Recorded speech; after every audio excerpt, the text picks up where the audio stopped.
Good evening. Thank you all for being here tonight and joining us. I'm Ann Henderson, Director of Education and Engagement here at the Frist Art Museum, and we are delighted to welcome you to our panel tonight, Hearts and Hands, New Perspective on Native Women's Art. This panel is presented in conjunction with our exhibition, Hearts of Our People, Native Women Artists, which is the first major exhibition devoted exclusively to Native women artists from all over the United States and Canada, ranging across time and media. It was organized by the Minneapolis Institute of Art and developed in close cooperation with leading Native artists and historians across the country. This groundbreaking exhibition offers multiple perspectives to enhance understanding of Native art practices. It is on view through January 12th, as is the exhibition in our Gordon Contemporary Artists Project Gallery, Os Gêmeos, In Between, which represents works that are by twins from Brazil. And we are very excited to have both of these exhibitions here and open. The Frist Art Museum acknowledges and pays respect to the Cherokee and Shawnee Native peoples and elders who call this land we are standing on their homeland. We also acknowledge and offer deep gratitude to the ancestral land and water that supports us. In addition, we acknowledge our sponsors for Hearts of Our People. We do not do this by ourselves. Platinum sponsor, HCA Foundation, on behalf of the HCA TriStar Health. Our gold sponsor, the Ann and Joe Russell family. Hospitality sponsor, Union Station Hotel. Engagement and community engagement sponsor, the Wingate Foundation. Hearts of Our People has been made possible in part by a major grant from the Henry Luce Foundation and the National Endowment for the Humanities, Exploring the Human Endeavor. And as always, we are grateful for the continued operating support from Metro Nashville Arts Commission, Tennessee Arts Commission, and the National Endowment for the Arts. And most importantly, we are grateful to our many members who support us and all of our exhibitions and programs. Again, we cannot do this without many people helping us. At this time, I have the pleasure of introducing our panelists. Jill Ahlberg Yohe is the Associate Curator of Native American Art at the Minneapolis Institute of Art, also known as MIA. So if you hear people refer to MIA, that's what they're referring to. She, along with Teri Greeves, who is the other co-curator of they're both organized they organized Hearts of Our People together as co-curators. Teri Greeves is a citizen of the Kiowa tribe of Oklahoma and is an artist and an independent curator. Heather Ahtone is joining them tonight. She is a citizen of the Chickasaw and Choctaw Nations. She is senior curator at the American Indian Cultural Center and Museum in Oklahoma City. She served on the National Exhibition Advisory Board for Hearts of Our People. America Meredith, citizen of the Cherokee Nation, is the publishing editor of First American Art magazine, and I think we have some of the copies of these out and about, so thank you for providing those, America. She is an author, a visual artist, and independent curator. She also served on the National Exhibition Advisory Board and has an artwork included in Hearts of Our People. I will let them introduce themselves further and explain their advisory board as well, so please welcome these wonderful people to the stage.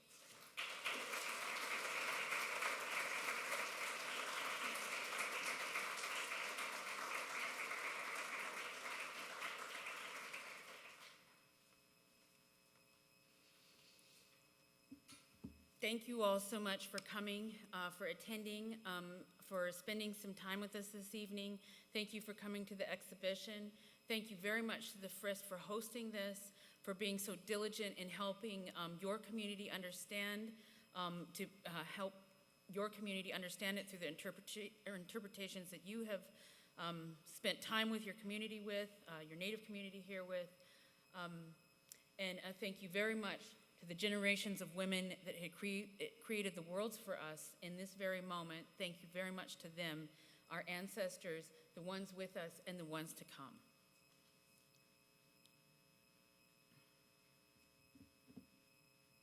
Do we want to start?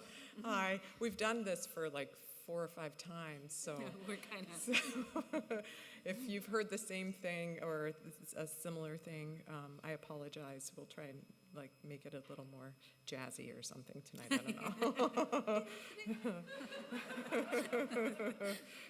We're like loopy by now.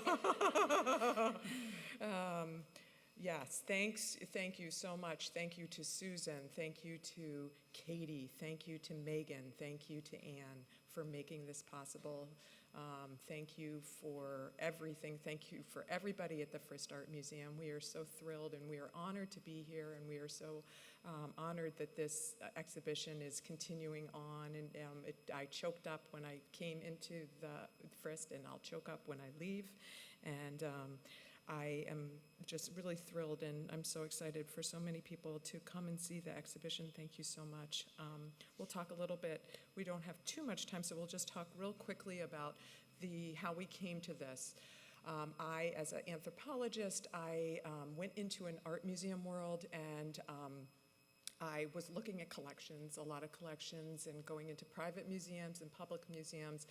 And I would see all these beautiful works, and what I would see over and over again is the work of women, beautiful works of art made by women. So the nerd that I am, I went and combed the literature, and I would look in exhibition catalogs, and I saw these wonderful contemporary exhibitions of Native women artists, and I had never seen, there was nothing about Native women artists, despite the fact that the majority of art made by Native people is made by Native women. So I went to Teri. I grew up on the Wind River Reservation in Wyoming. My mother had a trading post there. I'm Kiowa from Oklahoma, but my mother had settled in Wyoming. Opened this trading post up, I believe it was early 1960, like 61, 62, something like that.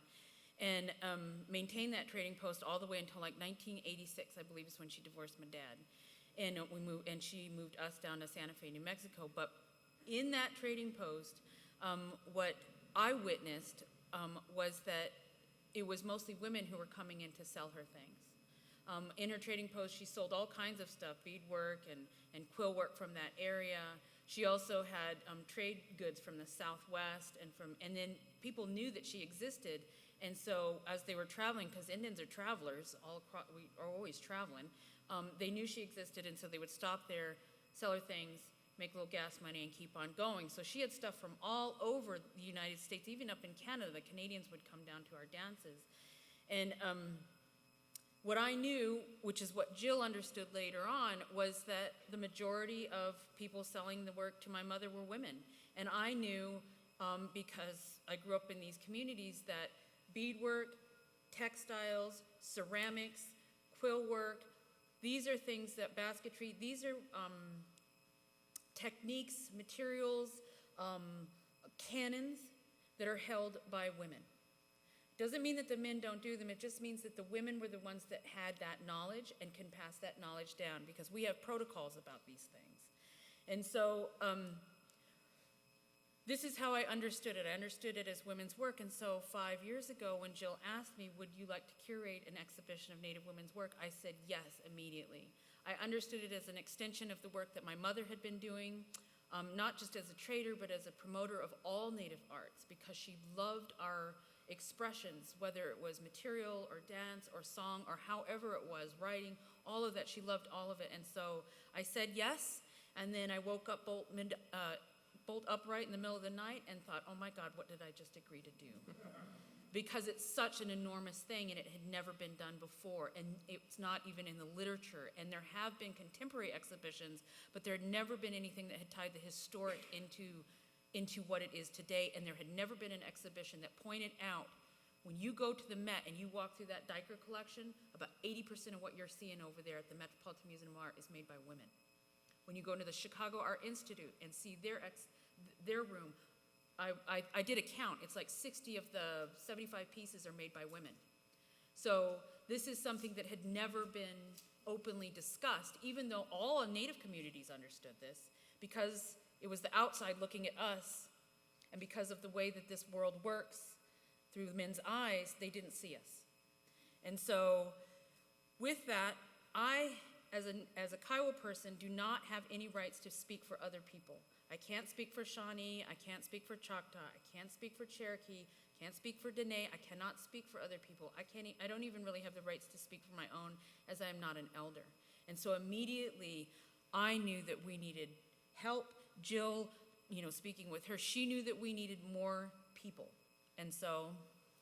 Right, so we knew that this, something of this magnitude and something important like this, we had no interest in curating a show together, just us two. We had far more interest in understanding that this came from many, many, many perspectives, and that was the story that we thought needed to be told. And this is just one story, and we're so excited about different stories that may arise. So we built an exhibition board of formidable women who are Native artists, Native scholars, some non-Native scholars who came with such deep knowledge and understanding of particular areas and time periods, and people who had great understanding of certain materials. And we convened in 2015, in November, at MIA. NEH supported us, and we just asked the simple question, which wasn't simple: why did Native women make art? And we developed this exhibition as a result, building upon that. And so we had the 3 themes emerge, and the objects list being initially formed and then clarified over and over again through this exhibition board, our advisors that helped us, that taught us everything about it, about this exhibition. And then we also relied on the Community Engagement Board and our MIA Advisory Board. We knew that we wanted something in Minneapolis where we weren't developing programming that we thought we knew what the community wanted, but instead to reach out and listen, to just sit and listen to Native women, 12 women on our board, and let them share what they thought we could benefit from, and how we could develop programming and certain aspects of the exhibition that would be useful and would be appropriate for the communities of the Great Lakes and the Upper Plains. And they helped us do this, and it was really wonderful. And some of that you can see that has happened is the Frist has been incredible, working from as soon as the one show ended and the next show started. They asked us about a community engagement board, and they developed a community engagement board as well. And they also included offering baskets, something that our engagement board wanted to include. This is, in our understanding of this, this is probably the best case scenario for us, because it means that at an institutional level, the institution is changing, in that there's a lot of talk about diversity and inclusion and all of that kind of stuff, but without equity, there is no true cooperation or collaboration. Collaboration requires 2 equal partners to collaborate with one another. And so that's why it was so important to us to have the Community Engagement Board, and it's so important to us that the institutions that it goes to also develop that, because it's really about, at an institutional level, kind of changing how they do it, rather than us telling you what you need to know about this stuff. Our job is to actually pass the mic. We need to give it to the people who actually know these things, who have lived these things, who didn't just spend a summer on a field trip in graduate school and are now suddenly an expert. Actually ask the people who lived this. And so this is why the community board is important. This is why the audio guide is the women themselves speaking of their work. This is why there's all those videos, and we spent all that time taking those video oral histories of what they were talking about, and that's what's in that catalog. It's their writing about themselves. And so, like I said, this is our job. Our job is to pass the mic. Now, with that said, we're going to go on and tell you some stuff. We had 3 themes we had several themes, but it coalesced into a comprehensive 3 thematic approach to why do Native women make art? And the first is legacy. Legacy is that which passes from one generation to the next generation. It's demonstrated at the very beginning of the exhibition with Maria Martinez and with, can you just go forward? and Yes. forth between, and Rose Simpson. Maria Martinez is one of the first named artists, native artists, really, I think, and certainly the first female native artist that ended up with their work sold at Sotheby's, ended up with her work shown at the Met, and ended up with her work in the U.S. Capitol. She was the first native artist in any one of those places, and she was a woman, and she was named, obviously she was named. And so her legacy is that all of us Native women artists in the fine arts world actually stand on her shoulders because she broke path for us. And so Rose Simpson, in creating that El Camino, was paying homage to what Maria had created for her, created for all of us, really. And it's a powerful vehicle with a massive engine in it and 5-speed transmission. It is performance. The thing has been touched. Every single square inch of it has been touched by Rose in some way or another. It's powerful, physically powerful, as well as symbolically powerful. And I feel like in that it's kind of ungendered nature, it really is an expression of the power of women's art, Native women's art, to live and to own that, right? To be that strong. And it's the only thing that's made our people survive to this point. The reason why I'm standing right here is because my grandma picked cotton when the men could no longer hunt. My grandma cleaned floors when that was the only job that she could get to pay for her kids and her grandkids to eat. And it was their strength that held us all up and have held us up. In the deepest and darkest moments of our lives, beauty was created. Some of the most exquisite things in this exhibition were created at our most darkest moments. And that is what those women were doing. And you can see this clearly in this Dakota tablecloth. Here is something that is created probably around the turn of the century. Dakota people were forced outside of their homeland after they were starving, and they were hunted down by the United States government, and they became either prisoners or they had to flee for their lives. And after 1862 to 1864, there were no Dakota people that could live on their homelands in Minnesota. They had to flee and go to relatives up in Canada, or have to flee and go to Standing Rock and Lakota Territory. And what Teri talks about, this show, and what our board talks about in these moments, Native women made incredible works of art, despite the fact that the United States government wanted Dakota people to disappear. They didn't.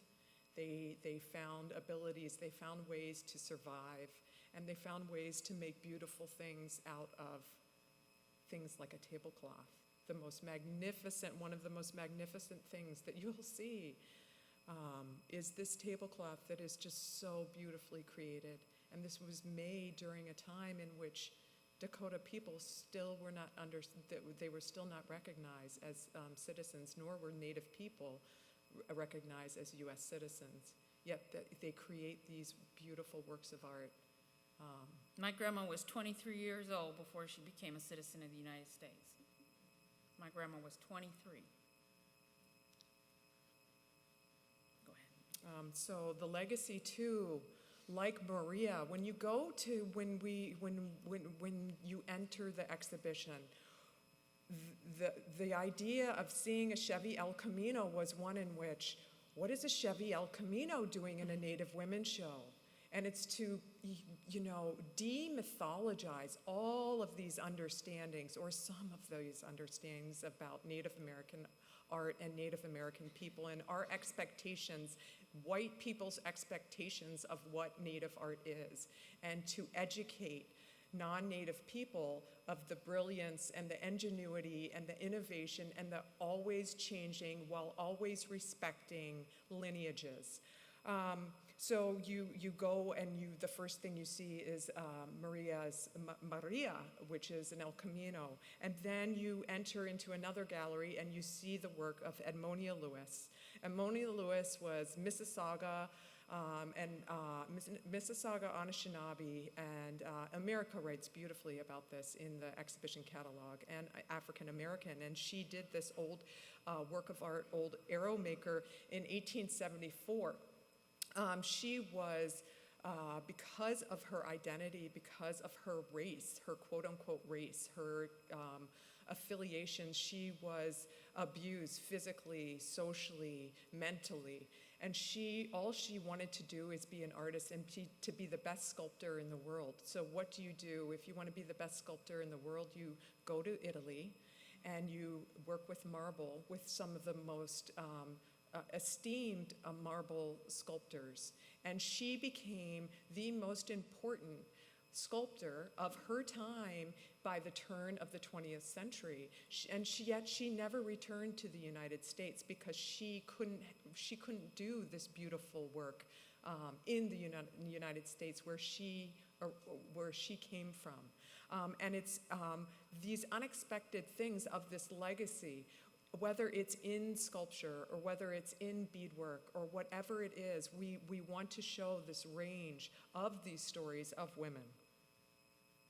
Relationships. Relationships involve not just the human-to-human relationship, but also the relationship that we have, not just with the natural world, but the relationship that we have with our ancestors and with our futures and with the cosmos all around us.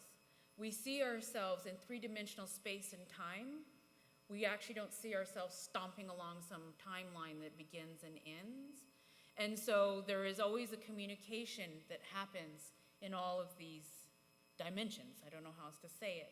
And that's what relationships is talking about. It's a much more expansive idea of what relationships are. Our dependency, our partnerships with all of this. And I just want to say one thing because we had a docent, Everett Badwound, who every single time, he's Lakota, he's from Pine Ridge Reservation, and he really wanted me to share this every time that I would present this material. And he said, I go and I tour every day. I tour all these people coming to see this beautiful works of art, and the only thing that I go to first is this infant boy's coat. And we found this in a collection shoved inside a drawer with stacks, hundreds and hundreds and hundreds and hundreds of works made by women. This little boy's coat that was made with such adoration and such care and the utmost respect of that relationship. And what Everett said, and he said in all of his tours, he said, it's like us, Jill. They shoved us in a drawer. They shoved us in a drawer. Our beautiful things, us, in a drawer. This is a Fabergé egg by Kelly Church. Kelly works with black ash. The black ash trees, as you may know down here in Tennessee, I heard the emerald ash borer is taking out your trees too. Well, they're gone in Michigan. The black ash trees are gone in Michigan. They're also disappearing all along the Hudson River Valley and up through New York. That entire area where the black ash tree belongs has been devastated by an emerald ash borer, which is a beetle from China that came over on the shipping containers up into Chicago. So inside of this Fabergé egg is a USB stick with video images of her walking through the forest, harvesting from beginning to end one of these trees. When my kids were babies, she started working with ash with them because she told me, she said, Teri, she said, I'm gonna be dead and gone, and these trees are gonna be gone, and before they come back, no one's gonna know how to do it. So I have to teach the youngest ones I can find about these things because this knowledge is going to be gone. And should the black ash come back, I want to give that to that next generation. And this is a part of what's this idea of relationship, and the idea of relationship not just of the natural world, but also of the imposition of these other outside forces, and then using new technology to bring knowledge forward and all of that. Wisdom of the Universe. This is a monumental painting. It looks like a beading by Christy Belcourt. And what it is it's, again, speaks to relationships. And what Heather Ahtone beautifully talks about in the exhibition is this notion of kincentricity. The idea that it's not, kin is not just defined as human-to-human relationships, but for Native people, it's ones that is a much bigger universe of humans, of animals, of creatures, of all living things, of animals, of plants, of what we consider the natural world, of the celestial world, of living and non-living things. And in this monumental painting, a pointillist painting by Christy Belcourt, it's called Wisdom of the Universe. Everything on here is on the endangered species list in Canada. And what Christy is saying is, are we ready to give this up? Are we ready to say goodbye? Are we ready to turn our backs on our brothers and our sisters? Everything here is as important as the other. There's no hierarchy in this painting, and there's no hierarchy on earth. Are we ready to give up this relationship? And really quickly, we talk so long, is the relationships that we talked about with animals. We have a work of art that is from 1750, and it's one of the most magnificent works that I have encountered.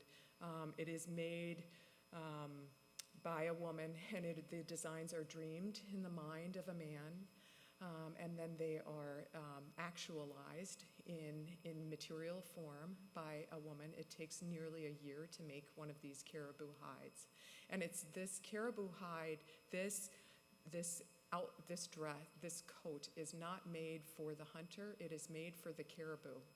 And that beauty, and showing that respect, and that kincentricity, and showing something so beautiful. And so the idea is that I'm making something so beautiful that the caribou cannot help but give themselves to you.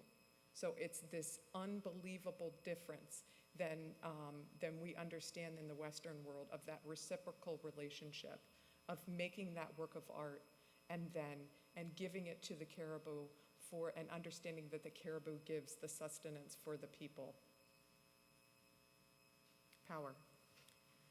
The idea of power is more than just political power, which is pretty obvious, but the power that women have in terms of economics, in terms of religious matters, in terms of social matters. All of these things women had enormous amounts, still to this day, great influence among their people, whatever community it is. This particular piece is about, so the U.S. government is based on the Haudenosaunee, the Iroquois Confederacy, the democracy demonstrated among those people. And the founding fathers actually visited the Iroquois Confederacy to find out what real democracy looked like. And what I heard Jill say is that when they saw it, they liked the democracy, but the women had too much power, so they just couldn't go there. So that's the patriarchy getting in the way. And so at the very beginning of the U.S. Government, George Washington made a treaty with the Iroquois Confederacy, and he knew that in order for that to be understood and held in account, he wanted a treaty belt, not just on paper, he wanted a treaty belt created so that that would really lock in that treaty that he had. So even George Washington recognized that he needed to speak another language, another visual language, in order for that communication to happen. And it was women who made these treaty belts. It's called Lifting Them Up, the Women's Nomination Belt, and this is a recreation that has been made by a Haudenosaunee woman, because this actual wampum of nominating an individual to become leaders is continued, it has been in continued use for centuries for the Haudenosaunee people. So it was important for us to recognize that, but also important for us to acknowledge that in no way should we have anything like that in an exhibition. This is the one of the things that Maria Martinez did is she brought an awareness of a name identified to a work of art. And I'll just quickly say one of the things that was really important in this exhibition is we have identified makers of works of art as early as 1810. And Anonymous, one of our writers says, Anonymous was a woman by Virginia Woolf, and then she said, actually, for Native women, it's doubly so. And so Native women artists have remained anonymous, not by their communities, but by the outside world. And so whenever we could, we would have historic materials that we knew the maker, because when we knew the maker, we could talk in the catalog, and we could talk in a short version in the labels about the strength of these women. And this woman is Hanska Wiyan. She is Mrs. Charging Thunder from Standing Rock, Lakota, and Standing Rock, she's Lakota. And this is from the 1892. This is from the last buffalo hunt out of Standing Rock.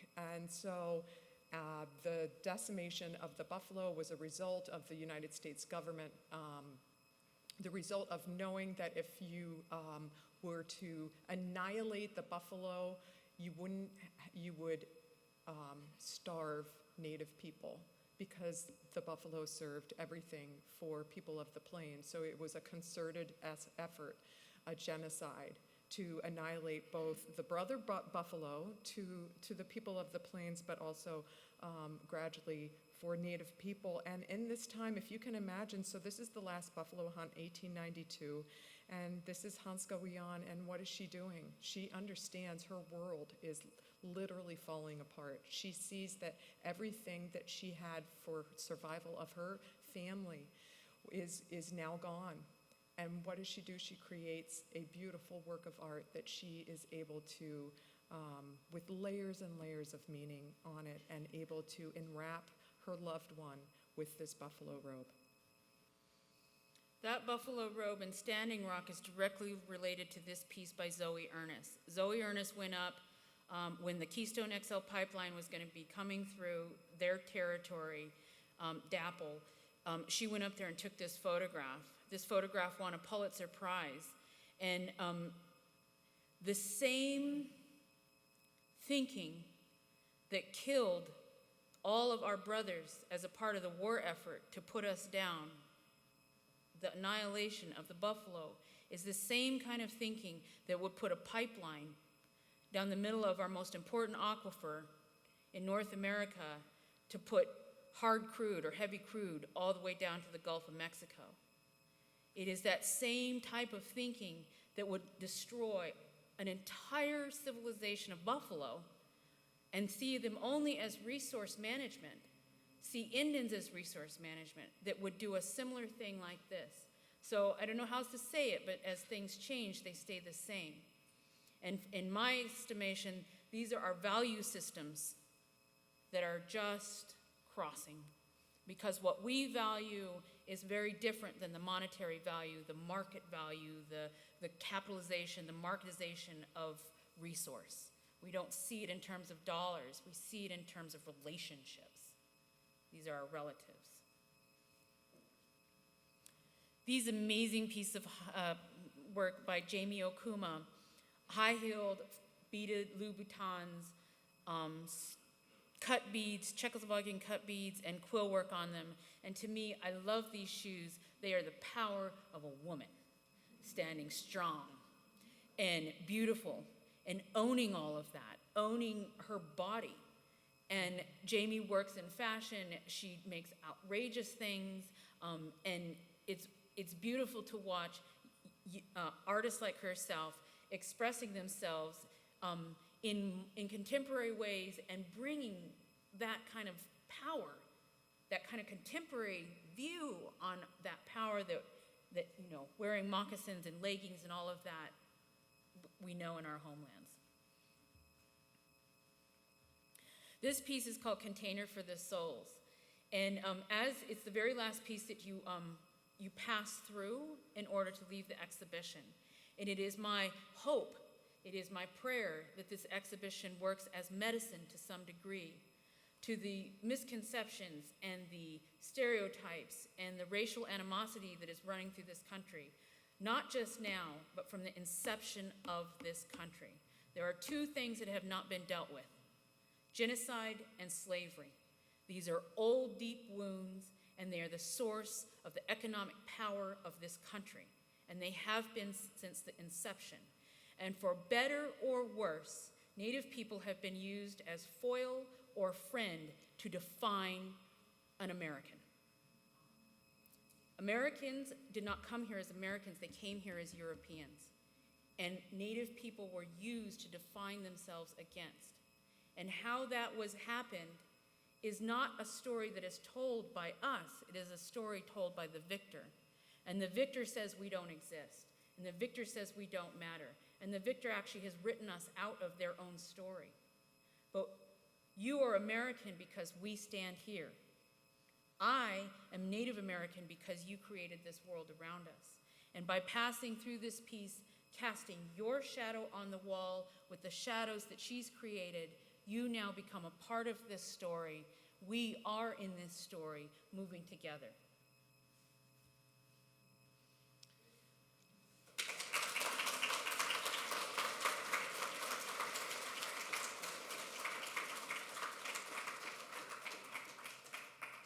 And just lastly, really quickly, this exhibition we're so glad that it's at the Frist and it's going to travel. That's just a small moment of time. And one of the things that our board talked to us about is making sure that this lives on beyond a year or a year and a half that the exhibition would be. And so we really, if you have questions, go to the catalog, Hearts of Our People, Native Women Artists. It's available. It has 41 contributors to this catalog. And go and, as Teri said, go and hear the voices of the multiplicity of voices from people, from Native women and Native scholars and non-Native scholars who really bring into existence worlds of meanings that have been left out in American history and have been left out of the American art canon. And we hope that this will be a lasting contribution to these conversations. Thank you. Aho.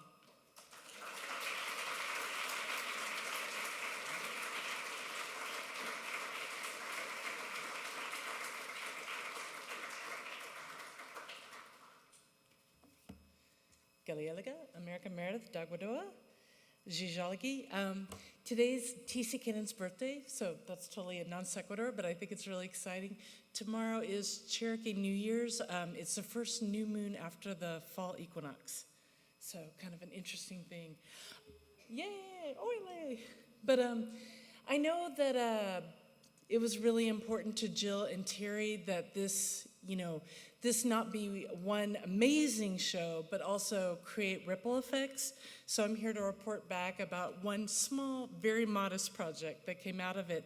And I'm so grateful to have been included in this show and had a front row seat. I got to edit the catalog. I love editing. So if you need an editor for Native American art, by the way, I used to be an artist, but now this is my baby. So I hope you guys got a copy. If you need one, I got one up here.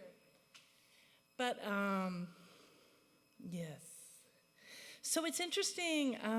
There's a lot of places I could go. But one is I actually, I was an artist. I've had 3 art degrees, but I actually started out I can't even say the word. Curating before I did art. And it's interesting because I learned art in a very formal way, in very formal settings, in institutions. But, sorry, a little taller.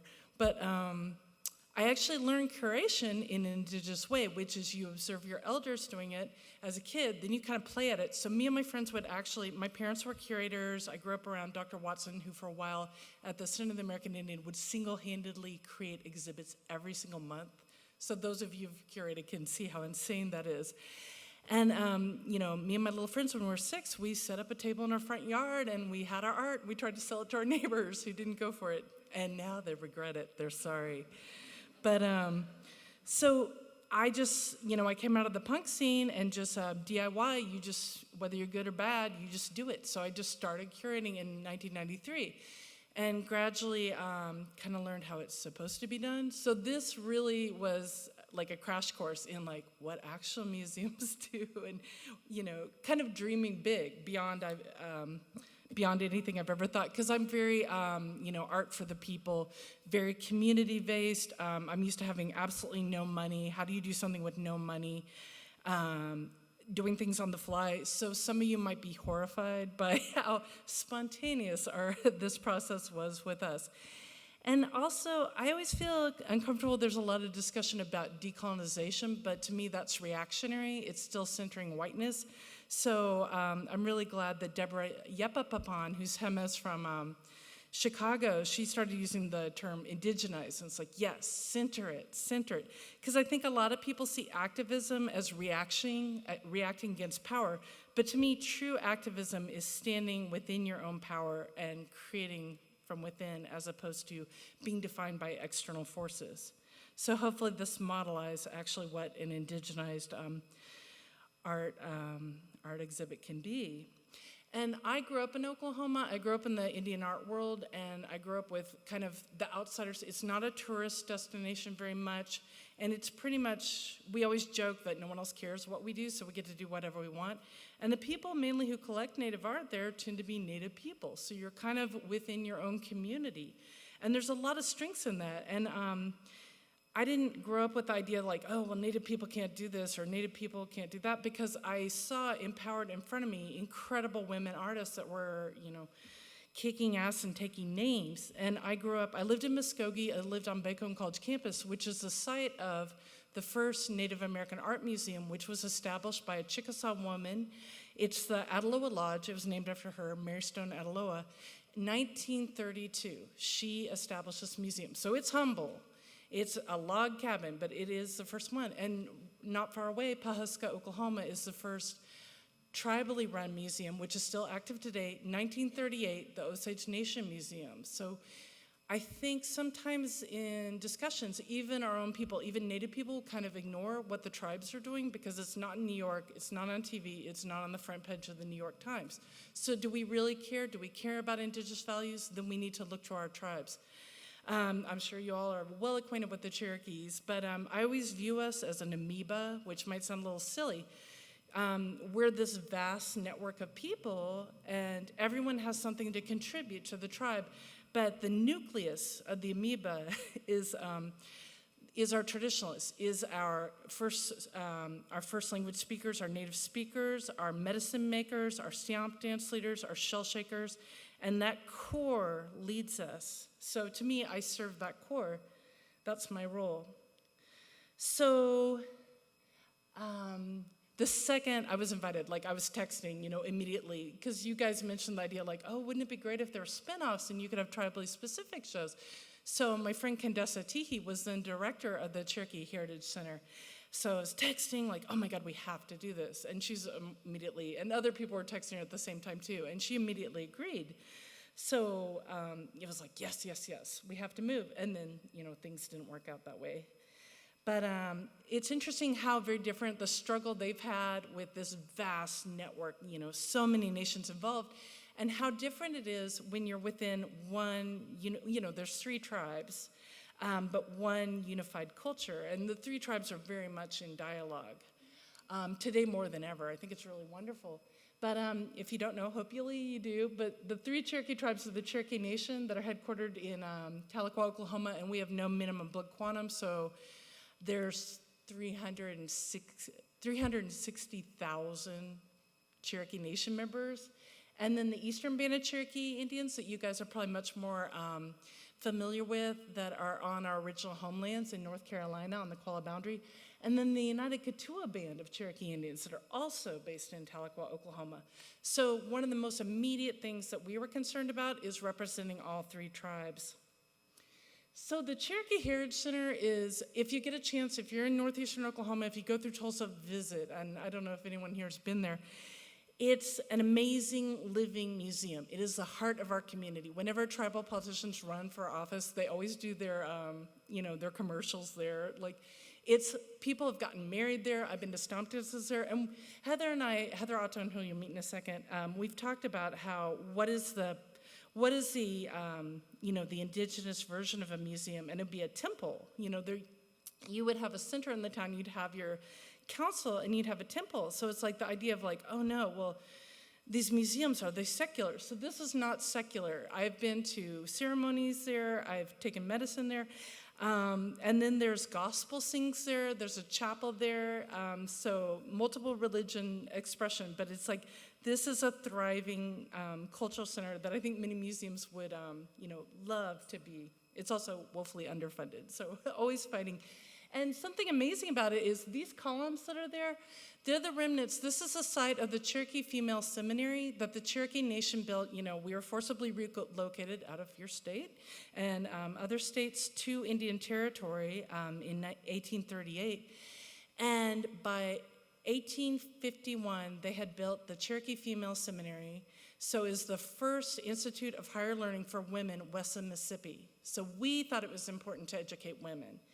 And I think that's something, oh God, someone is freaking calling me. But anyway, sorry. And it was actually it was built in 1967. So Cherokee Nation, we ratified our Constitution in 1976. So this actually predates the Constitution. And part of it's funded because funding is very difficult in Oklahoma for museums and cultural institutions. A lot of it comes from the Cherokee Nation, but this museum is actually independent, and it does serve the entire Cherokee community. So I think it was, I guess I reiterate it, but it's really important for us to have that level of inclusion. It also houses the archives, genealogy center. There's a replica village there. And it also, a challenge we face is it hosts 2 annual art shows. So there's already an intertribal art show every year and then a Cherokee art show every year. So how do we make this completely distinct and not just look like what we do already?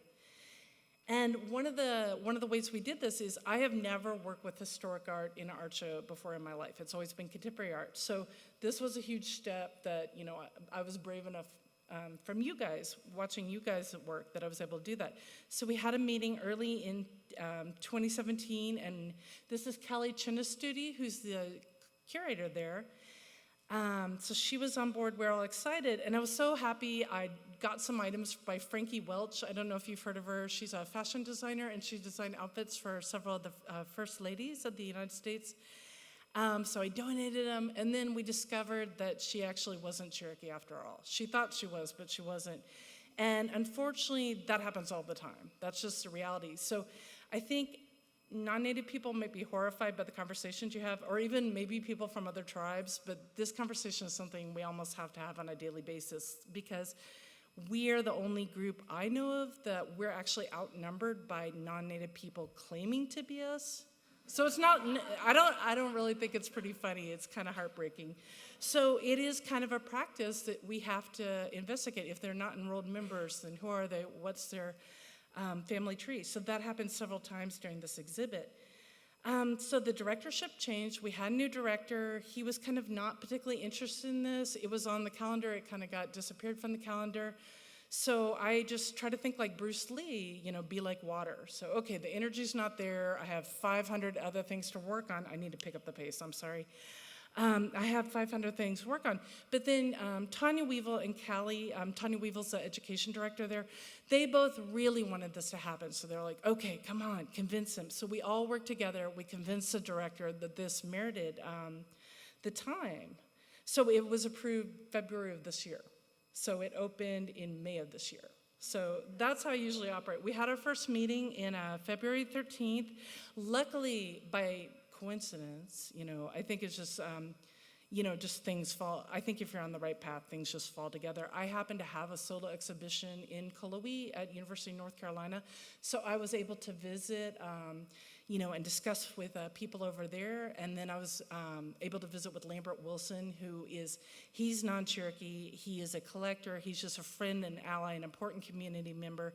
He has this epic collection of Cherokee artwork, and he made it available to us. So I was able to look and be like, oh, I want that. Like, that is the dream, I think. And I had never approached major collectors and asked for loans, and I was able to talk to several of them, and they were completely willing, and whatever we need to do. And I did the proper paperwork, which is a new thing for me.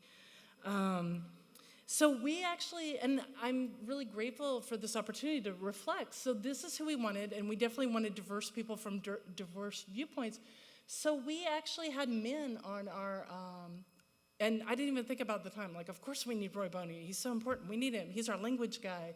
And then Matthew Anderson runs the Cherokee Arts Center, so he knows all the artists. So it's kind of like these men are so valuable that I didn't even think, like, oh, why do we have men on a advisory panel? But it's when, I don't know if you know Wilma Mankiller, that she became chief, our first woman chief in 1985.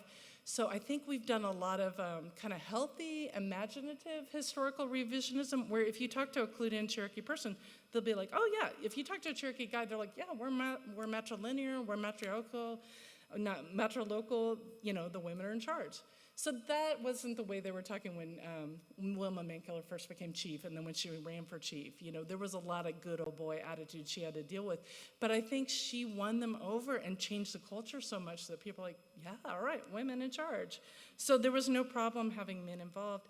We also had non-Native people involved. We had 2 non-Native people, and it's like, well, actually, they kind of were our focus group. Like, well, what would non-Native people think of this show? And I didn't even think at the time, but we had a Catawba person of Cherokee descent, and we also had a Seminole person, but I think it's important to have that intertribal dialogue too. So Mary Jo Watson, she wrote her dissertation in 1993 on Oklahoma Indian women, so she has really been one of the earliest scholars and one of the few putting Native women's stories into academia.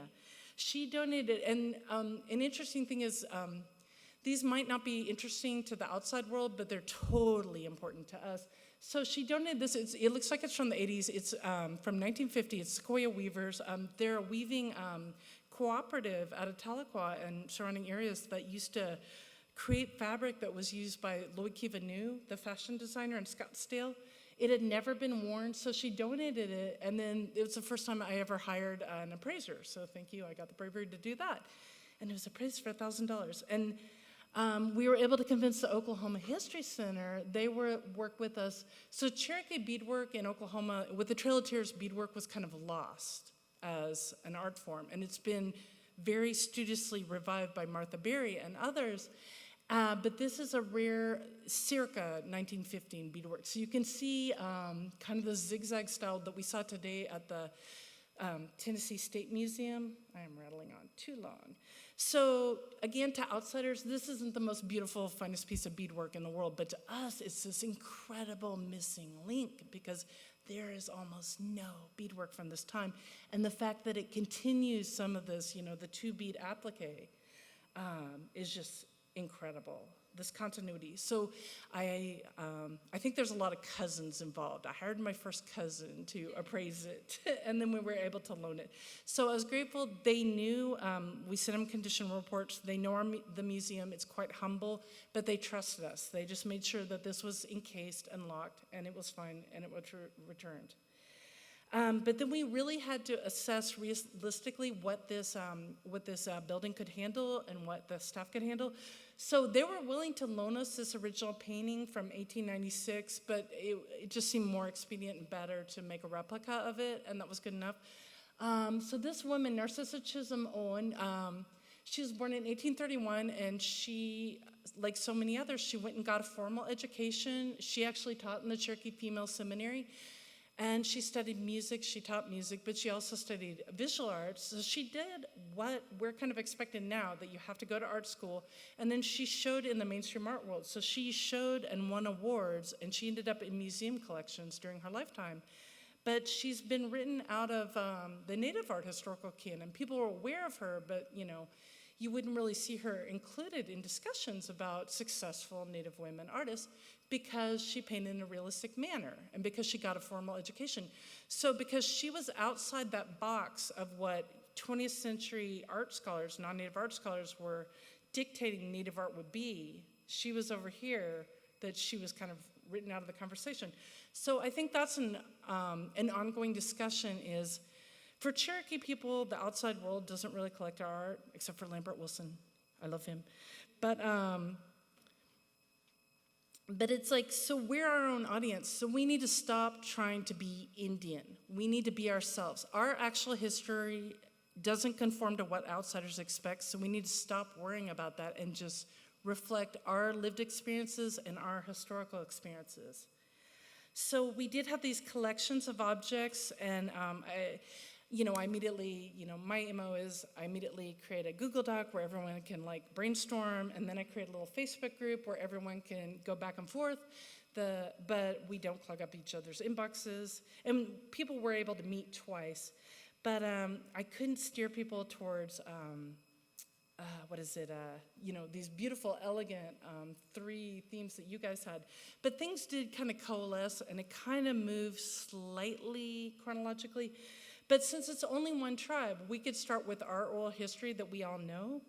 And we all instinctively, well, not instinctively, we've learned like what's okay to talk about, what's not okay to talk about. So we touched on ceremony, we touched on dance and healing and medicine, but we knew what not to say.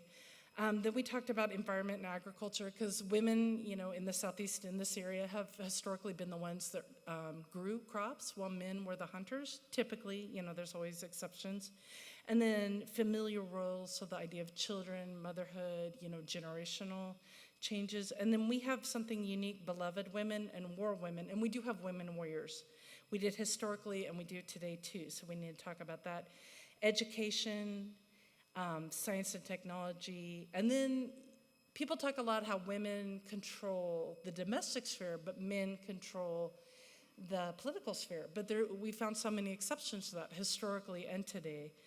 So we were able to talk about women chiefs, women council people, and then it was really important to talk about political struggle. So Narcissa Chisolm Owen, she was a suffragist. So there were Native suffragists from Indian Territory that went to Washington. She went to Washington and marched on Washington.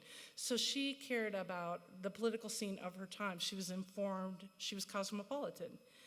And then it was very important to talk about issues of freedmen and Black Cherokee. So we were able to have Black Cherokee inclusion, and that's a discussion I think just needs to happen, especially through Eastern Oklahoma, because there's such a large Black Indian communities throughout many, many tribes. And if we don't actively make space for them and their voices, then just the number game, they'll be left out. So I was really grateful that we had artists there, and also that women led a lot of the political action and advocacy for the Cherokee freedmen, who are now completely eligible to be part of the tribe and can vote, run for office, and participate, which is right. And then we have 2 chiefs, Wilma Mainkiller for the Cherokee Nation and Joyce Dugan for the Eastern Band Cherokee. I'm taking way too long, I really apologize. And then ways that women are ambassadors. And then all these art forms are being currently renewed. There's no text about it, but twining's coming back, featherwork's coming back. So it's just kind of incredible what artists are doing. So since we're all one tribe, we all know First Woman. Everyone knows this story. This is a young artist. She has an ear of corn. I was like, don't be an iPad. And then Beloved Women. So we did have didactic texts. I think we could have critiqued, we probably could have had a lot more didactic text. We were able to harness historical photos, so that way that made it more different from the art shows that we host. I'm actually wearing the skirt. I'm wearing Frances Donaldson. But, just kind of the diverse ideas. And a lot of the competitive shows are like wall-to-wall, floor-to-ceiling art, because, we want inclusion. We want to include people from the community. So this was great to give people breathing room. I really kind of fought to have Kay Walking Stick in the show. She's not from the community. She's visited. She has no kind of cultural ties or engagement with the community, so she doesn't really resonate. But when the art world looks at Cherokees, she's like the first one people think of. So this is kind of like, well, this is how the outside art world looks at us. We should know who this person is. Oh, sorry, I apologize. And I need to pick up the pace. So children. I had to do the genealogy of the woman. That's a 40-year-old, sock monkey. I had to do her genealogy, and then we had to find out which of the 2 Oklahoma tribes she was enrolled in. The tatting's the oldest piece from 1900. And I wanted people to go walk in here and see what the grandmothers made and be like, oh, I grew up with rugs like that. My grandmother made those. That's art. And talking about murdered and missing Indigenous women is a hard conversation, and sexual violence is a hard conversation. Luzanne Hill, She talks about our own incredibly violent rape. So this is a very G-rated museum. So to be able to insert that conversation was very revolutionary for us. And then people could contribute their own commentary that was important. And I'm just grateful that it was very spontaneous, but I do think a big flaw is the record keeping was terrible. I'm glad that local press covered it, so there's video, there's documentation, but I need to go back and record this. So thank you so much, and we'll hear from Heather. Awesome.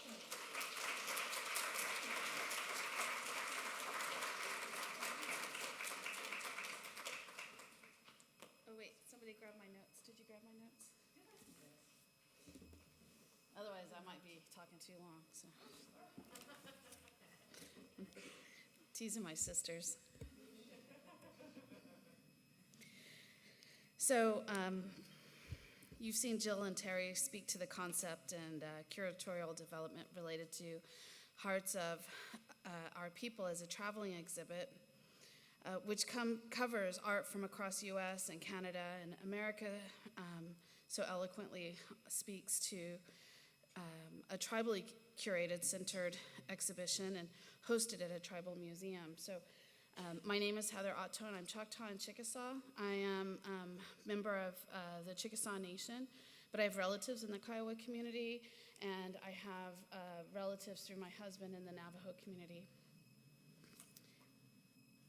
And I'm here to discuss an indigenous curatorial approach to a non-tribal museum institution, and we're hoping that you'll understand how the approach to these exhibits is an important voice to illuminate the exhibitions.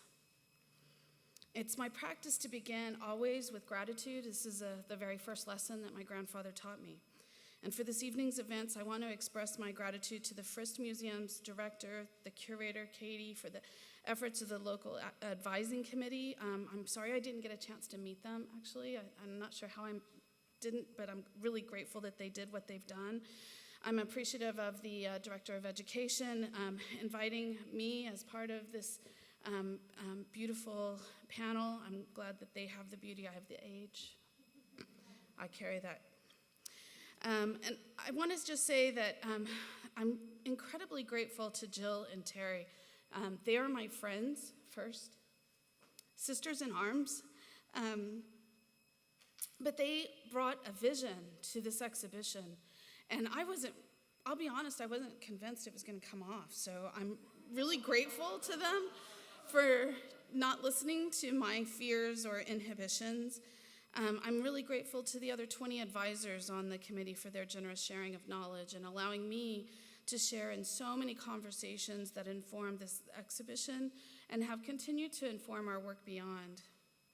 And without undue delay, please know how grateful I am for each of the women whose hands made this exhibition through the carrying of their cultural knowledge, the technical finesse with the traditions, and the vision for the future that makes it possible for us to be gathered here. Finally, I want to acknowledge that we are gathered on the historic territories of the Chickasaw, the Cherokee, the Muskogee people, the Natchez people, and I'm really grateful that they prepared this land for us to return and remember them. My talk this evening centers on the curatorial vision that we're growing in Oklahoma City at the American Indian Cultural Center and Museum. This is a nascent institution that will open to the public in May of 2021. Oklahoma is currently home to 39 tribal communities that represent cultures from the Atlantic to the Pacific, from the Great Lakes to the Great Gulf of Mexico, including the people I honored as the ancestors of this land. For comparison's sake, there are states with more tribes than Oklahoma, but not with more tribal diversity. We have more languages spoken in Oklahoma than all of Europe combined. The AICCM is already building relationships with each of these tribes through a series of consultations that explore research topics that our museum needs. Obviously, we need some help to make it work, but we also explore what opportunities that our museum can cultivate that might serve these tribal communities. This is often a very uncomfortable part of the conversation because they're usually not asked, what can I do for you? Reciprocity is a core tenet amongst Indigenous people, and it has been overlooked as an important component of protocol when working with tribal communities. We are recentering our Indigenous protocols within the institution. It's important to recognize that our 39 tribes located on the geographical site of Oklahoma is comparable to relocating Europe's 44 countries to an island roughly the size of England. That is complicating. We have tribes who, until 150 years ago, had never been in such a local environment with the other tribes. So in a very short amount of time, we have built an incredibly dynamic and powerful network of tribal communities with a very unique intertribal spirit that has given birth to powwow. I don't know if you guys have ever heard of that, but that started in Oklahoma. And we've also generated mechanisms through intertribal alliances that have become a significant force for good for our state. Our site merges several binaries within the architecture and the institution: man and nature, history and the future, native and non-native audiences, and we are expressing our relationships with nature and between human communities, both native and non-native, through this facility. What you're looking at here is the side view. If you were to drive through I-40 in downtown Oklahoma City, in just a moment you're going to see where this is on a map. This is what you would see from the interstate. It's a 2-story building. The upper story will be where our administrative offices will be. That large metal structure is actually an homage to the Wichita summer tribal homes, and it's 990 feet high, which is equal in height to the height of the mound. Our museum is located on a site that includes 300 acres located in downtown Oklahoma City at the intersection of I-40 and I-35 at the crossroads of America. The site is formed from a series of circles through the architecture of the building, extended to the architecture of a 21st century mound. This site is available to our Indian people now for this museum to tell our story because it's a former Superfund site. Recovered from the 160 wells that formerly occupied the space. The site serves as a metaphor for our tribal communities. I was really touched by that jacket, that baby's jacket being shoved in a drawer. Whether they meant to or not, when they put those wells on this site, they created a place, perhaps our ancestors were thinking, this earth can heal. And this site is now coming back to our Indian people as a part of an extension through a very complex relationship with the city of Oklahoma City. The city actually retains the rights to the land and the whole complex that will be built on here. But the museum will be operated by a nonprofit foundation privately that currently has a majority Native leadership. The site serves as a metaphor for our tribal community, that despite historical abuses, that beauty and healing can be seeded and yet bloom. We will open our museum in May of 2021.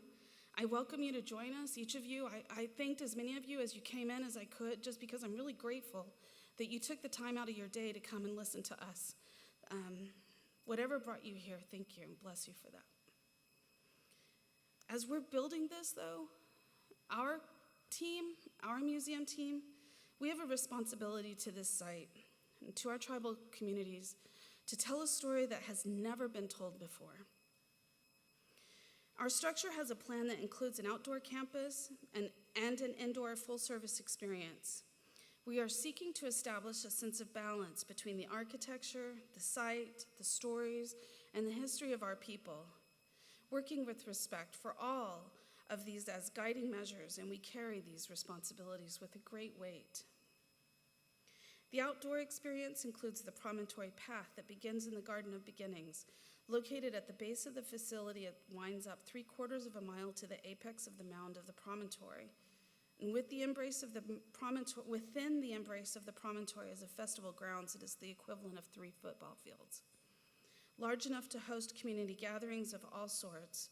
Along this path, there are 3 architecturally exposed sites for our visitors to learn about our celestial relationships with the lower sky terrace, honoring the moon, the second, the sun, and the third, our relationships to the constellations. I'm going to see if I can use there.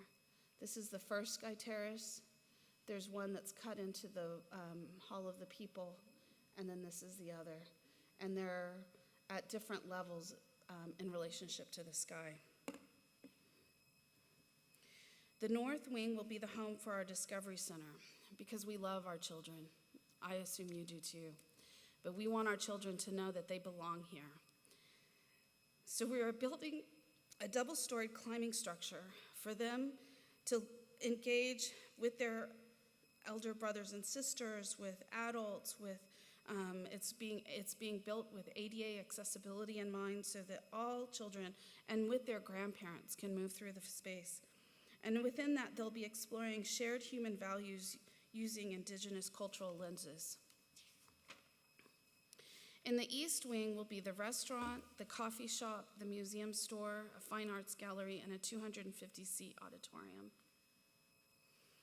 And the South Wing is the ticketed section of the American Indian Cultural Center and Museum that includes 3 separate exhibit areas: the Oklahoma Gallery, the Mezzanine, and the Changing Gallery. And I'm going to talk about the Oklahoma Gallery here in just a minute. And before we discuss these exhibitions, I'd like to share some information about our curatorial department. I hope you were listening already. I hope you heard everything listed here as part of our institutional work. So we work as a team-based collaboration. Everybody has a voice. Doesn't mean everybody's voice gets to make the decision, but we do try to come to things through consensus. We work with respect for one another. We work with respect for the knowledge that we're trying to share. We certainly have a deep respect for the aesthetics. We work with reciprocity, not only with one another, but also everyone within our community, tribal museums, public museums, and also with the civic community that we are engaged with. We're building relationships and extending responsibility to our tribal knowledge, community members, and also our donors and supporters. We're drawing inspiration from our ancestors, but creating a space that will forge a path for future generations. The South Wing has the Oklahoma Tribal Nations Gallery on the main floor, and this is the one that I'm going to speak about very briefly. The Smithsonian Gallery will actually be up on the mezzanine that you can see in that second section that's sort of lifted. There's a shadow here, and that is an 8,000 square foot gallery that will be dedicated to a Smithsonian loan of 150 objects. But I'm going to speak about the one that you can see more clearly. It's 17,500 square feet with 9 unique zones and 30 media treatments, including immersive media and searchable databases. Our Origins Gallery is formed in the shape of a Caddo tribal pod, as the Caddo people are some of the original indigenous communities in Oklahoma. Provides visitors with an introduction to who we are as Indian people through the lens of our cosmological origins and the deeply embedded values and philosophies that inform our respective and diverse ways of seeing and understanding the world. Origin stories describe how we as human beings were created in relationship with the natural and cosmological world as distinct tribal nations. And that origin stories initiates our move into the timeline and the value circles. And the timeline provides a chronology of the sequence of major events that have informed our history in dialogue with our value circles, within which the human experience of those events is explored. The timeline is interrupted by pulses of the moving fires, which will be poetic moments to connect us across time to our cultural identities. The Community Voices Theater is the conclusion of the chronological portion of the gallery. One begins in the beginning and origins, moves through the history that affects our communities, bringing them to Oklahoma. And then you are in Oklahoma, both figuratively and literally, shaped like our state. This stop anticipates for the visitor that now that the story becomes about being in Oklahoma. It's a pause point for our visitors where they can comfortably sit and encounter a visual exploration of the landscape and cultural scape of Oklahoma. It will have a artistic soundscape created to give you the sense of what it is to be in the landscape. And from that, we come into what we're calling the living landscapes, which will provide visitors introductions to themes that transcend time across communities. Organized as 3 distinct spaces, they address themes of representation, our warrior traditions, and native sports and games. These themes provide audiences a way to understand how origin stories inform contemporary experiences, and they address commonly misrepresented aspects of Native culture and directly answer the question what is it to be American Indian in Oklahoma today. And we're planning an exit experience for the visitor that will terminate with a blessing and send them on in a good way. As we're building this nascent institution, we are decolonizing the structure of the museum from the ground up. We're creating a space that is indigenized from concept to fabrication with several projects that engage Native artists in the process. We're using as much Native talent from Oklahoma to create this institution. And while we work to create room for the many tribes in Oklahoma, we are also seeking to create a space for the world to visit. We're building a global destination that will speak to an American history that is often erased. We speak to the effects of colonialism.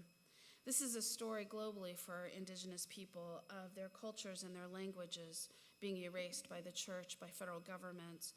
I hope this helps to illustrate an example of the work being done to bring indigenous perspectives to the arts from a curatorial project.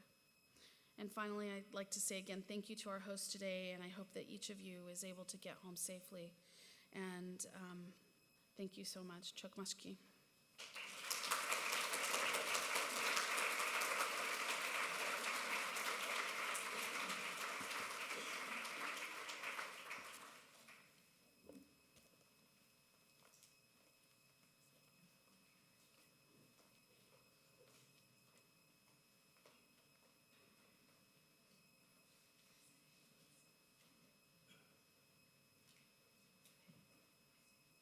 So we have is this on? We have time for if anybody has any questions that they would like to ask. No questions?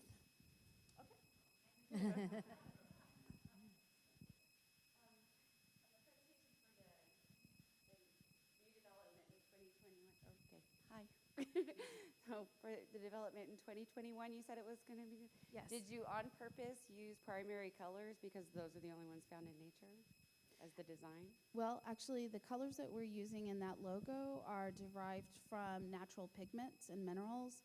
So while we think about those colors as being like primary colors, it's a funny thing that our research for this indicated that the way that the terms that colors are given names in languages globally has a very similar path.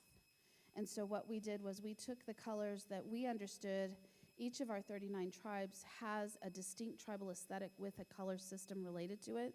And we went through and found those that we felt like aligned into sort of a institutional palette that could be simplified.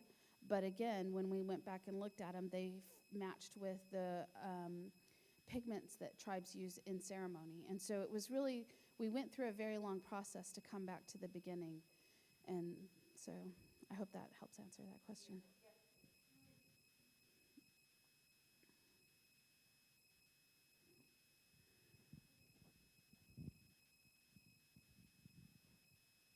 Thank you for your presentations today. They were great.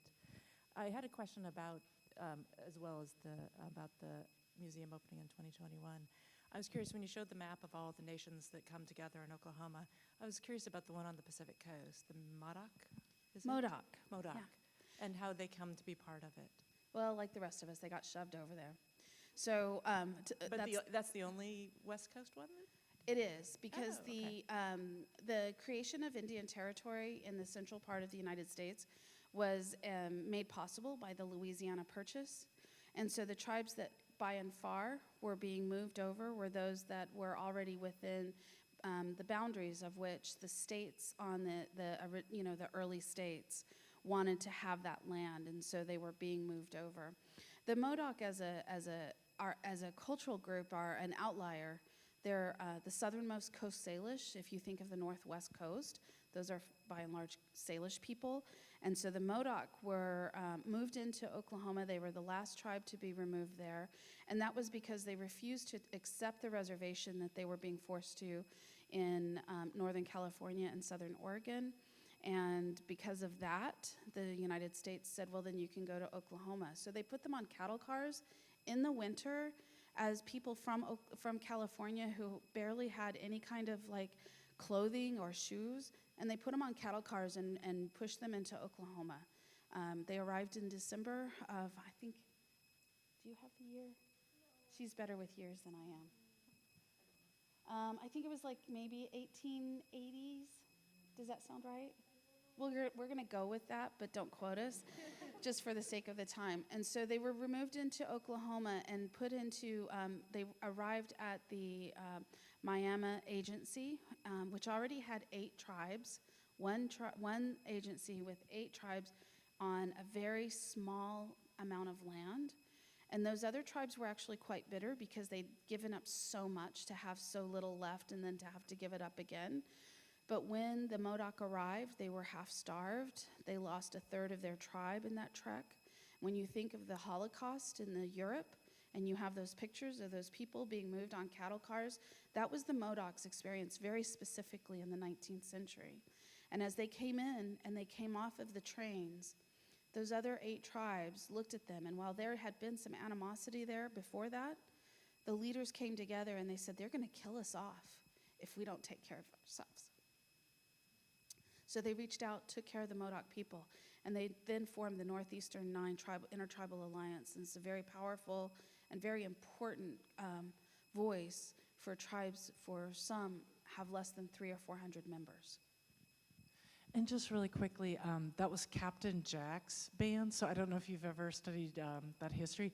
Captain Jack it was a teeny group of Modocs, and he kept the United States government at bay, the Army. It ended up being the most expensive war the United States had ever fought, and this is after the Civil War. They hated Captain Jack, so they really wanted to punish him. And the Nez Perce were briefly sent to Oklahoma, and you know they're from Idaho area, and they went home. They're like, no. Except they didn't get to go home. They Okay. were put up on the Walla Walla Reservation near Colville Community. Yeah, in, okay. Washington. They went back west. They went west. They but definitely didn't get to go left. home. And it was 1873. Can you talk about the journey of the exhibition, and where are some of the future sites that that it's going to be touring? The exhibition is, it started at MIA in the summer and ended in August 18th, I believe. Seems years ago.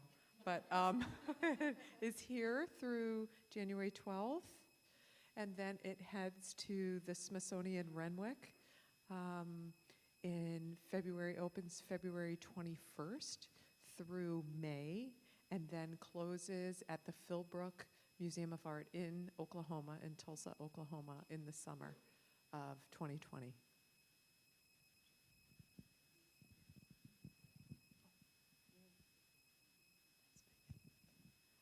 I was curious about how the Native women artists in each community, who was, and were they designated, the instructor who taught bead work, who taught quilling, who taught how to preserve and use hides. Was that through a familial, matriarchal, or the one in the community who was most active? Can I jump in super quick? And I know you'll take it away from me. But anyway, so it's different community to community, and some art forms anyone can participate in. But I'm glad you brought up quill work. So among like Cheyenne people, Arapaho people, quill work is incredibly sacred. And there were societies. So you had to be accepted into the society. Then you went, you know, you would do a simple thing, then you do another. And quill work is a sacrifice and a ceremony to do. And the Arapaho, they had so many complex ceremonies that were lost that they no longer make quill work. But the women, you know how the warriors would recount their coups in battle? Women would get together, they would recount their quill work, their coups that they created through art. But take it away. My personal experience with it is that it's passed down. So I come from a beadworking family. My grandmother was a beadworker, and so that was handed down. The understanding of it was handed down to my mother. My mother was not a beadworker herself. She loved beadworker, but she was not a beadworker herself. And so I guess my experience is, my experience was that I showed interest as a young girl. and that women noticed that. And then they were willing to help me learn how to bead. And so there is an Indian way of learning and teaching, which is that, I can't remember which one of you guys mentioned it, but, oh, America, you did. When you wait for the child to show interest, right? And then you help that child develop that interest, whatever that interest is. In other words, you're not projecting on a child that you want them to be a championship violinist or whatever it is, runner, or whatever your agenda is with your child.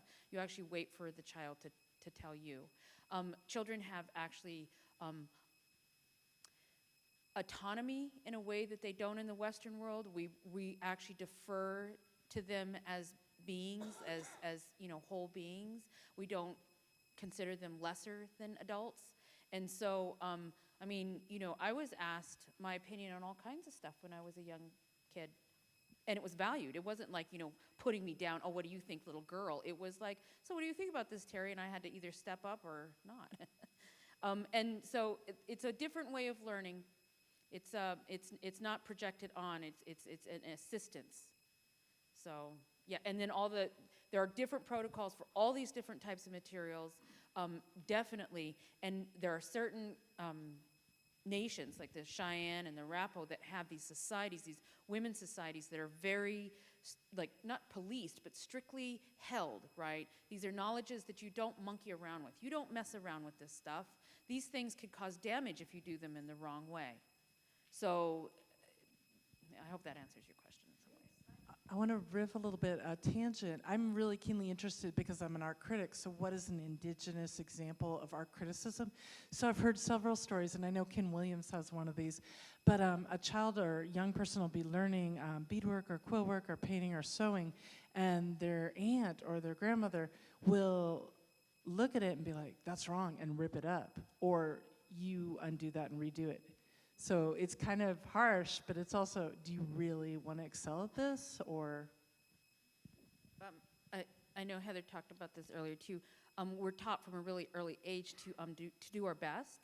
You're not just you are not just yourself. You are of your family, and you are of your nation, and you are of the ancestors, and you are of the future.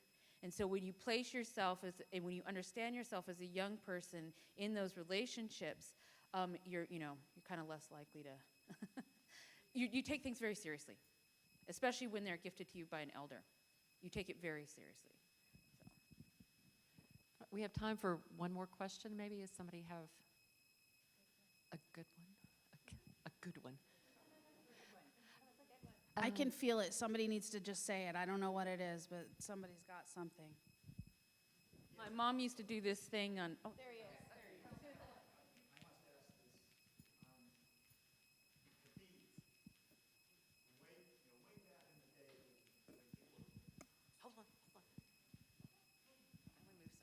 Yes, way back in the day when people were putting their art together with beads, where did they get the beads from? They made them. They made them out of what? Freshwater pearls, and then shell, like hand carving. So you saw that wampum. Yes. And you know the purple just comes from that little part of that quahog. But shells, seeds, but we have a beadwork expert. Glass beads are a trade item brought from Europe. Yeah. They are a colonial tool. Beads are a colonial tool. And there are two places where beadwork on this planet has really flourished, North America and in Africa. And they were used as trade things, right? The way that I understand beads as a trade object and as a European material is that in women's hands, in Native women's hands, they took this European medium and they saw it through their own hands and eyes, and they turned it into an iconic Native medium. I mean, you can go anywhere on this planet, and you could show anyone a piece of Indian beadwork, like Lakota beadwork, and they'd be like, oh yeah, it's Indian. They would know that it was native of some sort. So I think it is a phenomenal thing that in the hands of these women, when they're given the new technology or the new materials to work with, the new mediums, how these things become Indian in their hands. That El Camino is just about as Pueblo as it comes. and it's a car with, auto paint on it, and a 440 and a 5-speed, so. Great, thank you. Good question. Good question. Thank you so much. I want to, before we thank our panelists and guests here, you'd asked about our local advisory groups, and I do see Erin Adams is here. She is Director of Education and Interpretation at Andrew Jackson's Hermitage. So she was one of our advisors. We thank her very much. I'll just acknowledge, too, that we reached out to the Native American Indian Association of Middle Tennessee, and that included Ray Emanuel, Sally Wells, and Bill Wells.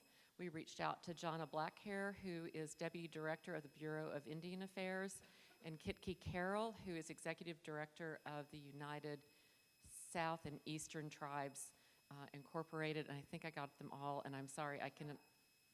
Thank you. Oh, Debbie Shaw, thank you. I was like, what? I thought you said good job. No, Debbie Shaw. Now you did a good job. Now I did a good job. Debbie Shaw, who is the curator at the Tennessee State Museum. So, and I'm sorry I don't remember all of their the respective tribes and nations that everybody represented, but they were very helpful, as I will say, everyone up here on the stage, as our team reached out with many questions and asked and wanted advice and guidance, and they gave it. So thank you for your knowledge. Thank you for sharing all that you know and all that you have done for us to share this exhibition here in Nashville. So thank you very much. And just a sec, if you guys are like, I need more Native discussion, I hope you know Sunday at the Tennessee State Museum, they're having a panel discussion about Dragon Canoe, the Cherokee warrior. That'll be this Sunday, September 27th, 2 to 3 p.m. Thank you. Thank you. And on those notes, there is a Indian powwow that will be here in Middle Tennessee at Long Hunter State Park, October 18th, 19th, and 20th, I believe. And again, that's done by one of our advisory group, the Nashville, Native American Indian Association. So thank you all for those things, and continue to learn. Thank you.